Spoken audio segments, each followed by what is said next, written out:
Перспективата на жената ромка, незините издигнувања и падови, незината пожртвуваност, истрајност и храброст, можеме да ја разбереме само ако жената ромка правично е вклучена во сите општествени процеси.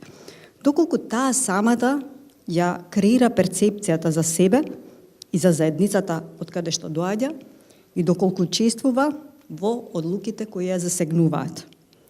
Иницијативата за доследна борба на ромската жена и резултатите кои денес ги гледаме се тесно поврзани и со работата на ромските женски невладини организации кои действуваат како коректор на институциите.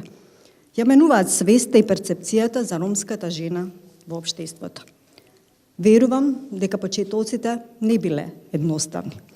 Исто така, верувам дека и денес оваа борба не е едноставна, имајќи го предвид фактот дека ми недостига финансиска одржливост на проектите за да има континуитет на активностите и да се одржи целната група со која работите. Затоа, денес сме тука да ги адресираме вашите предизвици. Заедно треба многу да работиме и да ги надминеме бариерите кои се уште ја отежнуваат вашата борба. Во повеќе секторската интерсекцијска дискриминација.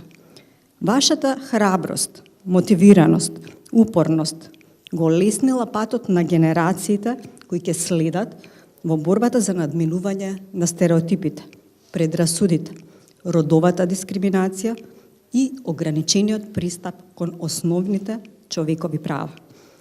Затоа, вашата борба треба да ја продолжиме со заеднички напори, вклучувајќи ги надлежните институции, заедницата, ромската жена како индивидуа и сите можни чинители во македонското демократско општество.